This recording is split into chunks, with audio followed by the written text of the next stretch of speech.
नमस्कार दोस्तों, स्वागत है इस लेक्चर में जिसमें हम आपको जीके के इम्पोर्टेंट क्वेश्चन के बारे में बहुत आसान तरीके से एक्सप्लेन करेंगे।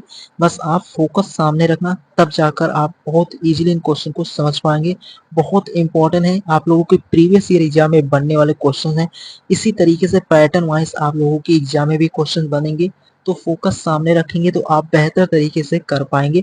और इस क्लास को अपने सभी फ्रेंड के साथ शेयर करना होगा ताकि वो भी अपनी तैयारी को और बेहतर कर सके और आने वाले एग्जाम को बहुत इजीली टारगेट कर सके। तो शुरू करते हैं आज का पहला क्वेश्चन क्या है उसके साथ। तो पहला क्वेश्चन आपका इस तरीके से बहुत इंपॉर्टेंट है, इसमें मेंशन भी किया है कि जो भारत की राजधानी का नाम क्या है। तो जो भारत की राजधानी है उसका नाम नई दिल्ली है, ये आपको प्रॉपर समझ होना चाहिए। एंड उसी प्रकार सेकंड क्वेश्चन के बारे में बात करें तो सेकंड क्वेश्चन भी आपका इम्पॉर्टेंट है। तो इसमें मेंशन किया है कि जो भारत के प्रथम राष्ट्रपति कौन थे। तो भारत के जो प्रथम राष्ट्रपति थे उनका नाम है डॉक्टर राजेंद्र प्रसाद। ये आपको क्लियर होना चाहिए। ये सभी पॉलिटी के क्वेश्चन है, बहुत इंपॉर्टेंट है। एंड तीसरा नंबर ये भी अपने आप में बहुत इंपॉर्टेंट है, इसमें मेंशन किया है कि जो आपका ताजमहल किसने बनवाया था। तो ताजमहल जो बनवाया था वो आपका शाहजहां ने ताजमहल को बनवाया था। ये आपको क्लियर होना चाहिए, सीधे एग्जाम में बनने वाले ये क्वेश्चंस हैं। एंड उसी प्रकार अगले क्वेश्चन के बारे में बात करें तो ये भी बहुत ही इंपॉर्टेंट है। इसमें मेंशन किया है कि जो हरित क्रांति के जनक जाने जाते हैं वो कौन है। वो आपके एम एस स्वामीनाथन जो हैं, वो हरित क्रांति के भारत के जो हैं वो जनक हैं। ये आपको क्लियर होना चाहिए। तो ओवरऑल इस तरीके से आप इन 4 क्वेश्चन को बहुत आसानी से समझ गए होंगे। एग्जाम के पॉइंट ऑफ व्यू से क्लास बहुत इंपॉर्टेंट है। उसी तरीके से इन क्वेश्चन को भी सेट किया है क्योंकि एग्जामिनर के ऊपर डिपेंड करता है, वो इजी एंड हार्ड दो तरीके से क्वेश्चन को डिजाइन करते हैं। तो आपको फोकस सामने रखना होगा, चाहे वो इजी हो या हार्ड। आपको तैयारी कर रहे हैं तो आपको ये नहीं देखना है कि ये टॉपिक आपका इजी है। कभी कभी आपके एग्जाम में यही से क्वेश्चन बनते हैं, लेकिन एग्जाम का प्रेशर होने के कारण आप इजी क्वेश्चन को भी रॉन्ग कर देते हैं। तो इन गलतियों से बचें, तब जाकर आप बहुत इजीली सेलेक्ट हो पाएंगे किसी भी गवर्नमेंट एग्जाम में। उसके बाद बढ़ते हैं अगले क्वेश्चन के बारे में जो कि और इम्पोर्टेंट क्वेश्चन है उसके बारे में। एंड उसके बाद पांचवा नंबर क्वेश्चन बहुत इंपॉर्टेंट है एग्जाम के पॉइंट ऑफ व्यू से। इसमें मेंशन किया है इस तरीके से।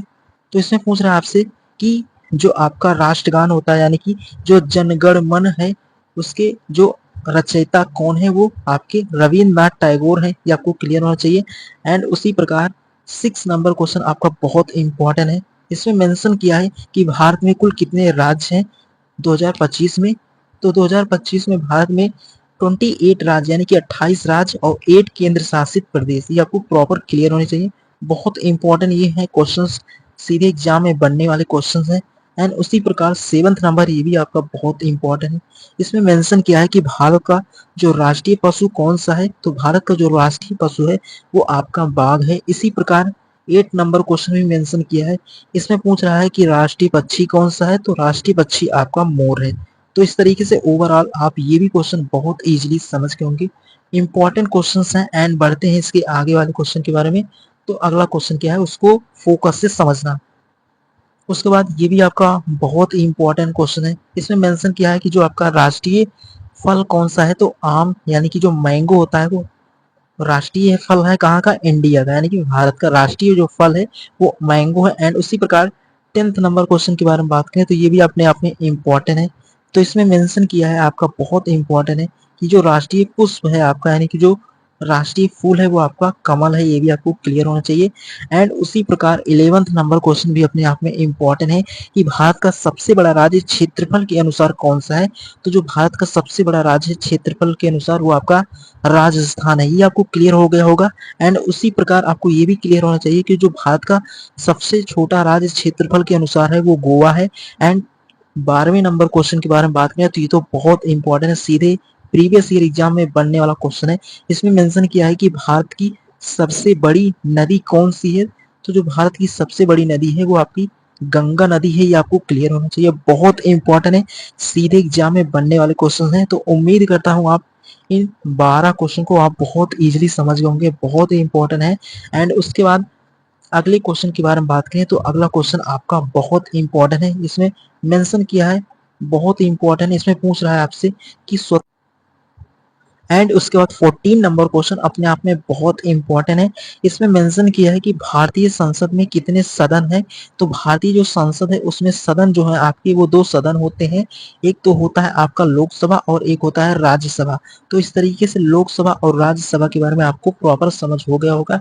एंड उसी प्रकार अगला क्वेश्चन भी आपका बहुत इंपॉर्टेंट है, सीधे एग्जाम में बनने वाले क्वेश्चंस हैं। तो 15 नंबर भी आपका बहुत इंपॉर्टेंट है, इसको फोकस से समझना। इसमें मेंशन किया है कि संविधान सभा के अध्यक्ष कौन थे। तो यानी कि जो संविधान सभा के अध्यक्ष थे वो आपके डॉक्टर राजेंद्र प्रसाद जो कि संविधान सभा के अध्यक्ष है, ये आपको क्लियर होना चाहिए। एंड उसी प्रकार वंदे मातरम गीत किसने लिखा था। तो बंकिम चंद्र चट्टोपाध्याय जो है, ये बंकिम चंद्र जो चट्टोपाध्याय है इन्होंने ही वंदे मातरम गीत को लिखा था। यह भी आपको प्रॉपर समझ होने चाहिए, बहुत इंपॉर्टेंट क्वेश्चंस हैं। इसी तरीके से आप लोगों के एग्जाम में भी क्वेश्चंस बनेंगे, तो आप इन क्वेश्चन का फोकस से रिवीजन करना ताकि आप लंबे समय तक इन क्वेश्चन को याद रख सकें और एग्जाम में आए तो बहुत इजीली इनको कर सकें।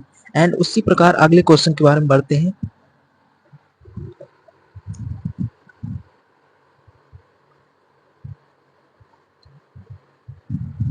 उसके बाद अगला क्वेश्चन आपका बहुत इंपॉर्टेंट है। इसमें मेंशन किया है भारत का जो राष्ट्रीय खेल क्या है। तो यानी कि जो भारत है, इंडिया का जो राष्ट्रीय खेल है वो आपका हॉकी है, ये आपको क्लियर होना चाहिए, बहुत इंपॉर्टेंट है। एंड उसी प्रकार अगले क्वेश्चन के बारे में बात करें तो अगला क्वेश्चन भी आपका बहुत इंपॉर्टेंट है। तो इस तरीके से आप 17 नंबर क्वेश्चन समझ गए होंगे और इससे प्रीवियस जितने भी क्वेश्चन हमने अभी तक डिस्कस किया है बहुत इजीली आप इनको समझ गए होंगे। तो उसी प्रकार जो भारत का राष्ट्रीय खेल है वो आपका हॉकी है, ये आपको क्लियर होना चाहिए, बहुत इंपॉर्टेंट है। तो इस तरीके एंड उसके बाद 18 नंबर क्वेश्चन आपका बहुत इंपॉर्टेंट है। इसमें मेंशन किया है इस तरीके से, इसमें पूछ रहा है आपसे कि तारक मेहता का उल्टा चश्मा किस प्रकार का कार्यक्रम है। वो आपका हास्य धारावाहिक है, ये आपको क्लियर होना चाहिए, बहुत इंपॉर्टेंट है। एंड 19 नंबर क्वेश्चन भी आपका बहुत इंपॉर्टेंट है, इसको समझना होगा। तो 19 नंबर क्वेश्चन सीधे एग्जाम में बनने वाला क्वेश्चन है।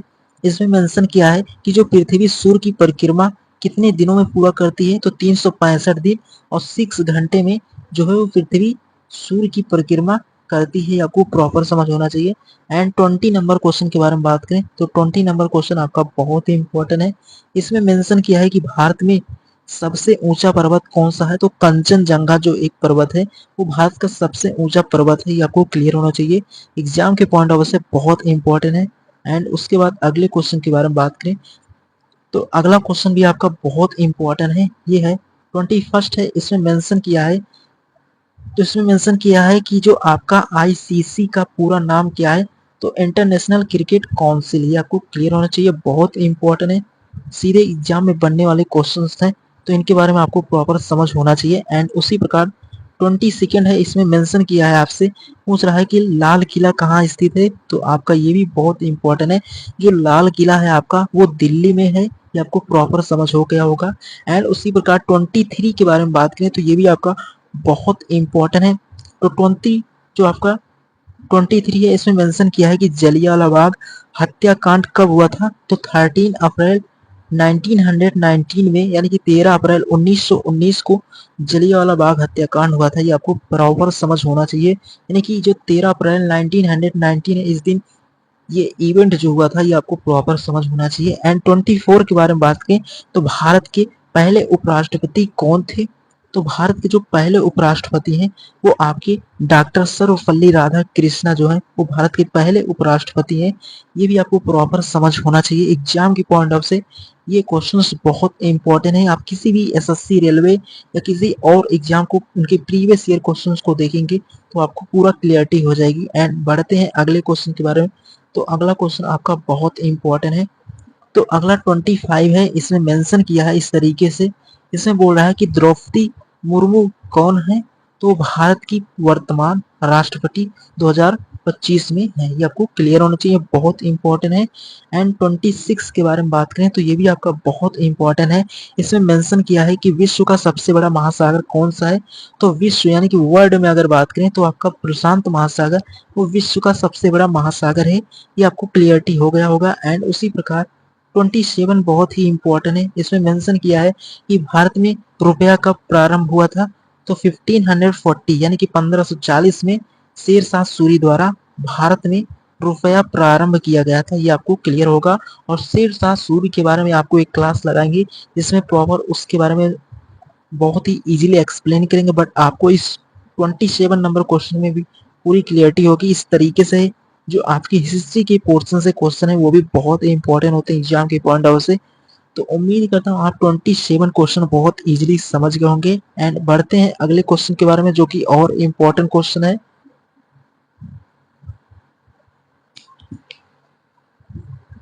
उसके बाद 28 है, इसमें मेंशन किया है कि जय जवान जय किसान का नारा किसने दिया था? तो लाल बहादुर शास्त्री ने जय जवान जय किसान का नारा दिया था। ये आपको प्रॉपर समझ हो गया होगा, बहुत इंपॉर्टेंट क्वेश्चन था। एंड उसी प्रकार 29 है, इसमें बोला है विश्व का सबसे बड़ा देश क्षेत्रफल के अनुसार कौन सा है? तो आपका जो क्षेत्रफल के अनुसार सबसे बड़ा देश है वो आपका रूस है, ये आपको क्लियर होगा। बहुत इंपॉर्टेंट है कि जो क्षेत्रफल के अनुसार विश्व में सबसे बड़ा देश है वो आपका रूस है। एंड उसके बाद अगला है कि विटामिन डी हमें कहाँ से मिलता है? तो सूर्य की किरण से हमें विटामिन डी मिलता है, ये आपको क्लियर होना चाहिए, बहुत इंपॉर्टेंट है। सीधे एग्जाम में बनने वाले ये क्वेश्चन हैं, बहुत इंपॉर्टेंट है। एंड उसके बाद अगले क्वेश्चन के बारे में बात करें तो अगला क्वेश्चन भी आपका बहुत इंपॉर्टेंट है, एग्जाम में पूछे जाने वाले क्वेश्चन है। उसके बाद ये भी क्वेश्चन आपका बहुत इंपॉर्टेंट है, इसमें मेंशन किया है भारत का पहला उपग्रह कौन सा था? तो आर्यभट्ट जो है वो भारत का पहला उपग्रह है। तो इस तरीके से आप 31 को भी बहुत इजीली समझ गए होंगे, बहुत इंपॉर्टेंट है। एंड 32 के बारे में बात करें, ये आपका बहुत इंपॉर्टेंट है कि इसरो का मुख्यालय कहाँ है? तो बेंगलुरु में है, ये आपको क्लियर होना चाहिए, बहुत इंपॉर्टेंट। जो आपके हेडक्वार्टर से संबंधित क्वेश्चंस होते हैं वो बहुत इंपॉर्टेंट होते हैं एग्जाम की पॉइंट ऑफ व्यू से। एंड 33 के बारे में बात करें, ये भी आपका बहुत इंपॉर्टेंट है। या यानी कि इसमें मेंशन किया है जो महात्मा गांधी जी ने हम राष्ट्रपिता के नाम से भी जानते हैं, इनका जन्म कब हुआ था? तो 2 अक्टूबर 1869 यानी कि 2 अक्टूबर 1869 में महात्मा गांधी का जन्म हुआ था, ये आपको प्रॉपर समझ होना चाहिए, बहुत इंपॉर्टेंट है। तो इस तरीके से आप ये भी समझ गए होंगे। एंड उसके बाद ये भी क्वेश्चन आपका बहुत इंपॉर्टेंट है, इसमें मेंशन किया है कि भारतीय संविधान कब लागू हुआ था? तो 26 जनवरी 1950 यानी कि 26 जनवरी 1950 को भारतीय संविधान को लागू किया गया था, बहुत इंपॉर्टेंट है। एंड उसी प्रकार 35 है, यहाँ पर मेंशन किया है कि जल जीवन मिशन किससे संबंधित है? तो सभी घरों में जल उपलब्ध कराना, उसी से जल जीवन मिशन संबंधित है, ये आपको क्लियर होना चाहिए, बहुत इंपॉर्टेंट है। उसी प्रकार 36 है, इसमें मेंशन किया है कि जो आपका नालंदा विश्वविद्यालय कहाँ स्थित है? तो बिहार एक राज्य है भारत का, वहीं पर नालंदा विश्वविद्यालय स्थित है, ये आपको प्रॉपर समझ हो गया होगा। तो इस तरीके से आप ये भी क्वेश्चन बहुत इजीली समझ गए होंगे, बहुत इंपॉर्टेंट है। एंड उसके बाद अगले क्वेश्चन के बारे में बात करें तो अगला क्वेश्चन भी आपका बहुत इंपॉर्टेंट है। उसके बाद 37 है, इसमें मेंशन किया है कि जीवन बीमा निगम यानी कि जो जीवन बीमा निगम है LIC, ये स्थापना कब हुआ था? तो 1956 में जीवन बीमा निगम LIC की स्थापना हुआ था 1956 में, ये आपको क्लियर होना चाहिए। एंड 38 है, इसमें मेंशन किया है कि विश्व पर्यावरण दिवस कब मनाया जाता है? तो 5 जून को हम इसको विश्व पर्यावरण दिवस को सेलिब्रेट करते हैं, आपको क्लियर होना चाहिए, बहुत इंपॉर्टेंट है। एंड उसके बाद 39 है, इसमें मेंशन किया है, बहुत ही इंपॉर्टेंट है कि भारत की पहली महिला प्रधानमंत्री यानी कि जो भारत की पहली वुमेन प्राइम मिनिस्टर कौन थी? तो इंदिरा गांधी है, ये आपको प्रॉपर समझ हो गया होगा। तो इस तरीके से आप 39 क्वेश्चन को भी बहुत इजीली समझ गए होंगे, बहुत इंपॉर्टेंट क्वेश्चंस हैं। तो इस तरीके से आपको फोकस सामने रखना होगा, बहुत इंपॉर्टेंट। एंड उसके बाद 14 नंबर क्वेश्चन भी आपका बहुत इंपॉर्टेंट है, इसमें मेंशन किया है कि जो PV सिंधु किस खेल से संबंधित है? वो आपका बैडमिंटन से संबंधित है, ये आपको क्लियर होना चाहिए, एग्जाम के पॉइंट ऑफ व्यू से क्वेश्चन बहुत इंपॉर्टेंट है। एंड उसी प्रकार आपका 41 भी आपका बहुत इंपॉर्टेंट है, इसमें मेंशन किया है कि मोदी जी का पूरा नाम क्या है? तो जो मोदी जी का पूरा नाम है वो आपका है नरेंद्र दामोदर दास मोदी, जो आपके भारत के प्राइम मिनिस्टर है, उनके बारे में प्रॉपर उनका नाम यहाँ पर मेंशन है, इनके बारे में भी आपको प्रॉपर समझ होना चाहिए। एंड 42 है, ये भी आपका बहुत इंपॉर्टेंट है, तो इसमें मेंशन किया है इस तरीके से कि गुरु नानक देव जी किस धर्म के संस्थापक थे? तो सिख धर्म के जो संस्थापक हैं वो गुरु नानक देव जी हैं, ये आपको प्रॉपर समझ हो गया होगा। तो ओवरऑल इस तरीके से आप 42 क्वेश्चन को भी बहुत इजीली समझ गए होंगे, बहुत इंपॉर्टेंट एग्जाम की पॉइंट ऑफ व्यू से। एंड उसके बाद अगले क्वेश्चन के बारे में बात करें तो अगला क्वेश्चन भी आपका बहुत इंपॉर्टेंट है। तो अगला क्वेश्चन 43 है, इसमें मेंशन किया है इस तरीके से। तो इसमें मेंशन किया है कि भारत का राष्ट्रीय ध्वज किसने डिजाइन किया था। तो जो पिंगली वेंकैया हैं उन्होंने भारत का जो राष्ट्रीय ध्वज है उसे डिजाइन किया था। ये आपको प्रॉपर समझ होना चाहिए। एंड तो इस प्रकार आपका 44 है, इसमें मेंशन किया है कि विश्व का सबसे ऊंचा जलप्रपात कौन सा है। तो आपका एंजल फॉल्स वेनेजुएला जो है वो आपका सबसे ऊंचा जलप्रपात है, आपको क्लियर होना चाहिए। और जो विश्व का है वो आपका एंजल फॉल्स वेनेजुएला जो है वो यानी कि जो विश्व का सबसे ऊंचा जलप्रपात है, ये आपको क्लियर हो गया होगा। एंड उसी प्रकार 45 है, इसमें मेंशन किया है कि न्यूटन किस वैज्ञानिक का नाम है। तो न्यूटन जो है वो सर आइजैक न्यूटन, जिन्होंने हमें गति के नियम के बारे में एक्सप्लेन किया था कि न्यूटन का जो प्रथम नियम क्या है, इन सभी के बारे में हम आपको फिजिक्स में बहुत इजीली एक्सप्लेन करेंगे। तो आप इस तरीके से उनको वहां पर समझ सकते हैं। बट आपको यहाँ पर ये समझना था कि जो न्यूटन किस वैज्ञानिक का नाम है, तो सर आइजैक न्यूटन को ही हम न्यूटन कहते हैं। तो इस तरीके से इनके बारे में भी आपको प्रॉपर समझ हो गया होगा। एंड उसी प्रकार अगले क्वेश्चन के बारे में बात करें तो अगला क्वेश्चन आपका है 46 है, इसमें मेंशन किया है कि बल्ब का आविष्कार किसने किया था।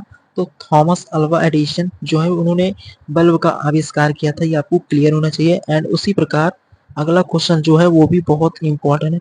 तो 47 है, इसमें मेंशन किया है। तो 47 में मेंशन किया है कि ताजमहल किस नदी के किनारे है। तो यमुना नदी के किनारे ताजमहल है, ये आपको क्लियर होना चाहिए, बहुत इंपॉर्टेंट है। उसी प्रकार 48 नंबर, ये भी आपका बहुत इंपॉर्टेंट है कि जीवन का आधार क्या है। तो जीवन का जो आधार है वो आपका जल है, ये आपको क्लियर होना चाहिए। तो इस तरीके से आप 48 क्वेश्चन को बहुत इजीली समझ गए होंगे, बहुत इंपॉर्टेंट है। एंड उसके बाद बढ़ते हैं अगले क्वेश्चन के बारे में जो कि और इम्पोर्टेंट है। उसके बाद अगला क्वेश्चन आपका 49 है, इसमें मेंशन किया है कि मदर टेरेसा को भारत रत्न कब मिला था। तो 1980 में, यानी कि 1980 में मदर टेरेसा को भारत का रत्न मिला। तो इस तरीके से आपका जो 15 नंबर है इसमें मेंशन किया है कि यूएनओ का मुख्यालय कहाँ है। तो न्यूयॉर्क, यानी कि जो न्यूयॉर्क है वो आपका अमेरिका में है, ये आपको प्रॉपर समझ होगा। तो उम्मीद करते हैं आप इन क्वेश्चन को भी यहाँ तक समझ के होंगे। एंड उसके बाद अगला क्वेश्चन आपका बहुत इंपॉर्टेंट है जो 51 है, इसमें मेंशन किया है कि भारत की राजधानी क्या है। तो नई दिल्ली है, ये आपको प्रॉपर समझ होगा। एंड उसी प्रकार 52 है, इसमें मेंशन किया है कि विश्व का सबसे बड़ा महासागर कौन सा है। तो प्रशांत महासागर, ये भी आपको क्लियर हो गया होगा। एंड 53 है, इसमें मेंशन किया है कि भारत का संविधान कब लागू हुआ था। तो भारत का जो संविधान है वो 26 जनवरी 1950 को लागू हुआ था, ये आपको क्लियर होना चाहिए। एंड उसी प्रकार अगले क्वेश्चन के बारे में बात करें तो अगला क्वेश्चन आपका बहुत इंपॉर्टेंट है कि महात्मा गांधी जी का जन्म कहाँ हुआ था। तो पोरबंदर जो कि कहाँ पर है, गुजरात राज्य में है, ये आपको क्लियर होना चाहिए। एंड 55 के बारे में बात करें तो इसमें मेंशन किया है सौर मंडल का सबसे बड़ा ग्रह कौन सा है। तो बृहस्पति जो है वो सौर मंडल का सबसे बड़ा ग्रह है। एंड उसी प्रकार अगला क्वेश्चन भी आपका बहुत इंपॉर्टेंट है 56, इसमें मेंशन किया है ताजमहल किसने बनवाया था। तो शाहजहां ने बनवाया था, ये आपको प्रॉपर समझ हो गया होगा। तो इस तरीके से आप यहाँ तक बहुत इजीली इन क्वेश्चन को समझ गए होंगे। एंड उसी प्रकार अगला क्वेश्चन आपका बहुत इंपॉर्टेंट है, इसमें मेंशन किया है कि भारत का सबसे लंबा नदी जो है वो आपका गंगा नदी है, ये आपको क्लियर होना चाहिए। एंड उसी प्रकार 58 है, इसमें मेंशन किया है कि विश्व की सबसे ऊंची चोटी कौन सी है। तो माउंट एवरेस्ट विश्व की सबसे ऊंची चोटी है। एंड उसी प्रकार 59 के बारे में बात करें तो इसमें मेंशन किया है भारत की पहली महिला राष्ट्रपति कौन थी। तो आपकी प्रतिभा पाटिल है, वो भारत की पहली एक ऐसी महिला थी जो राष्ट्रपति बनी थी, आपको प्रॉपर समझ हो गया होगा। तो इस तरीके से तो उम्मीद करता हूँ आप इन क्वेश्चन को ही बहुत इजीली समझ के होंगे। एंड बढ़ते हैं इसके अगले वाले क्वेश्चन के बारे में जो कि और इम्पोर्टेंट क्वेश्चन है। तो इस तरीके से आपका जो 16 नंबर क्वेश्चन है इसमें मेंशन भी किया है। तो इसमें मेंशन किया है कि क्रिकेट में एक सदी यानी कि सेंचुरी कितने रन की होती है। तो क्रिकेट में जो सेंचुरी होता है वो 100 रन का होता है, ये आपको क्लियर होना चाहिए, बहुत इंपॉर्टेंट है। उसी प्रकार आपका 61 है, इसमें मेंशन किया है इस तरीके से, बहुत इंपॉर्टेंट क्वेश्चन है। इसमें मेंशन किया है कि भारतीय स्वतंत्रता संग्राम में लाल किला झंडा किसने फहराया था? तो नेताजी सुभाष चंद्र बोस ने भारतीय स्वतंत्रता संग्राम में लाल किला झंडा को जो फहराने वाले हैं वो नेताजी सुभाष चंद्र बोस थे। ये आपको क्लियर होना चाहिए। एंड उसी प्रकार अगला क्वेश्चन 62 है, ये भी आपका बहुत इंपॉर्टेंट है। इसमें मेंशन किया है कि विश्व स्वास्थ्य संगठन WHO का मुख्यालय जिनेवा स्विट्जरलैंड में है। आपको क्लियर होना चाहिए, बहुत इंपॉर्टेंट क्वेश्चन था। एग्जाम की पॉइंट ऑफ व्यू से ये क्वेश्चन बहुत इंपॉर्टेंट है, सीधे एग्जाम में बनने वाले क्वेश्चन है। तो उम्मीद करता हूँ आपका फोकस सामने होगा, तो इन क्वेश्चन को समझ गए होंगे। एंड उसके बाद आज के जो इम्पोर्टेंट क्वेश्चन है ये भी इम्पोर्टेंट है। तो इसमें मेंशन किया है कि भारत के जो पहले प्राइम मिनिस्टर कौन थे? तो जवाहरलाल नेहरू हैं। ये आपको प्रॉपर समझ हो गया होगा। एंड उसी प्रकार 64 जो है ये भी बहुत इंपॉर्टेंट है। इसमें मेंशन किया है ये पृथ्वी से सबसे नजदीकी जो ग्रह है वो आपका शुक्र है। ये भी आपको क्लियर होना चाहिए। एंड उसी प्रकार 65 है, ये भी आपका बहुत इंपॉर्टेंट है। इसमें मेंशन किया है कि भारत का जो राष्ट्रीय पक्षी कौन सा है? तो मोर, यानी कि। तो उम्मीद करता हूँ आप यहाँ तक सभी क्वेश्चन को बहुत इजीली समझ गए होंगे। एंड उसके बाद बढ़ते हैं, अगला क्वेश्चन क्या है इसके बारे में। तो ये क्वेश्चन आपका बहुत इंपॉर्टेंट है, सीधे एग्जाम में बनने वाला क्वेश्चन है। इसमें मेंशन किया है कि कंप्यूटर का जनक किसे माना जाता है? तो चार्ल्स बेबेज को कंप्यूटर का जनक माना जाता है। तो इस तरीके से आप इस क्वेश्चन को भी बहुत इजीली समझ गए होंगे, बहुत इंपॉर्टेंट है। एंड उसी प्रकार अगला क्वेश्चन ये भी इंपॉर्टेंट है कि भारत की सबसे लंबी सीमा किस देश की है? जो बांग्लादेश है उसकी सीमा सबसे लंबी है, ये आपको क्लियर होना चाहिए। ये भी बहुत इंपॉर्टेंट है, किस देश की है? तो आपका बांग्लादेश जो है वो भारत की सबसे लंबी सीमा वाला देश है। एंड उसी प्रकार इसमें मेंशन किया कि तीसरा विश्व युद्ध कौन लड़े थे, यानी कि तीसरा विश्व युद्ध कौन लड़े थे, ये आपको प्रॉपर समझ होना चाहिए। तो अभी तक ऐसा कुछ नहीं हुआ, यानी कि तीसरा विश्व युद्ध अभी तक नहीं हुआ है, ये आपको क्लियर होना चाहिए, बहुत इंपॉर्टेंट है एग्जाम के पॉइंट ऑफ व्यू से। तो ओवरऑल आप इस तरीके से ये भी क्वेश्चन बहुत इजीली समझ गए होंगे, बहुत इंपॉर्टेंट है। उसके बाद 69 है, इसमें मेंशन किया है, तो इसमें पूछ रहा है आपसे कि विश्व में सबसे अधिक जनसंख्या वाला देश कौन सा है? तो चीन है। एंड उसी प्रकार 17 है, इसमें मेंशन किया है कि भारत का जो राष्ट्रीय खेल कौन सा है? वो हॉकी है, ये आपको क्लियर होना चाहिए। एंड उसी प्रकार 71 है, इसमें मेंशन किया है कि भारत के सर्वोच्च न्यायालय का मुख्यालय कहाँ पर है? तो आपका नई दिल्ली में। तो इस तरीके से आज की इस इम्पोर्टेंट क्लास को यहाँ तक आप समझ गए होंगे, बहुत ही इंपॉर्टेंट क्लास था जिसमें हमने बहुत इजीली इन क्वेश्चन को समझ लिया है। आपके एग्जाम के पॉइंट ऑफ से क्लास बहुत इंपॉर्टेंट था, इसमें हर तरीके के क्वेश्चन हमने डिस्कस किया है। अगर आपके मन में कोई डाउट हो तो कमेंट बॉक्स में मेंशन कर सकते हैं। बाकी क्लास कैसे लगा यही कमेंट करके जरूर बताना, और अपने सभी